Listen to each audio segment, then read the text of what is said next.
pintig ng plumang uhaw. Halika, lapitan mo ako. Damhin mo ang sabik sa aking dibdib.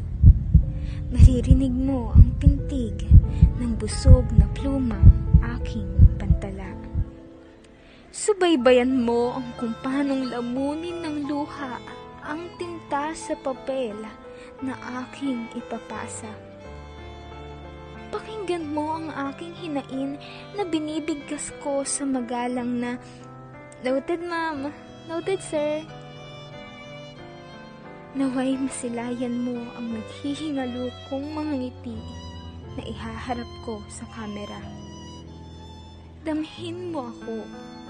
Ito ang obrang nagkukubli ng mensahe ng isang mag-aaral.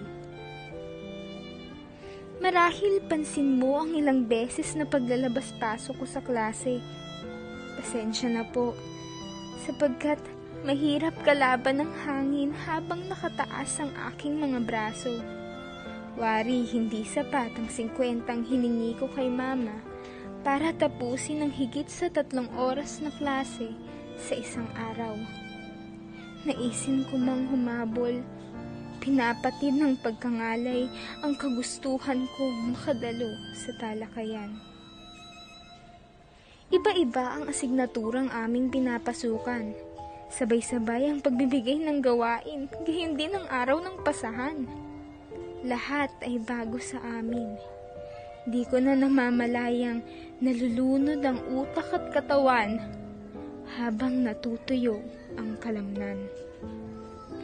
At kung ang iba'y malayang nakakapagsaliksik ng sagot sa tuwing may pagsusulit, mababatid mo pa kayang ang mga sagot ko'y nakukuha ko sa rurok ng aking pangunawa? Mababawi ko pa kaya ang di sinasadyang maling pindot ng sagot dahil sa maliit kong cellphone?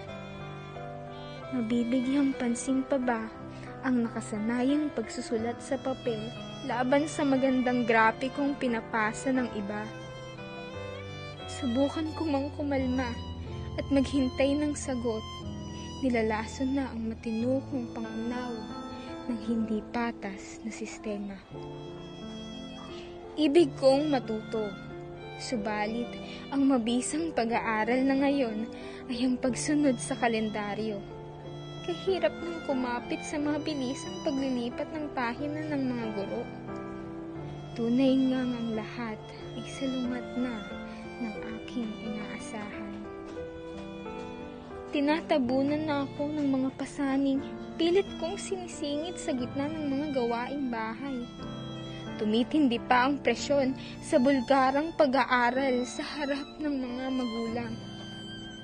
Paanong napag-isa ang paaralan at tahanan, subalit hindi mapagtagpo ang pagkatuto at pag-aaral?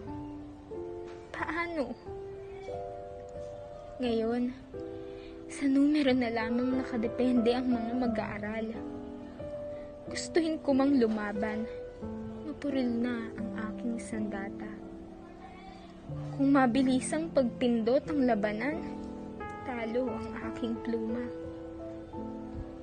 Muli, halika, lapitan mo ako.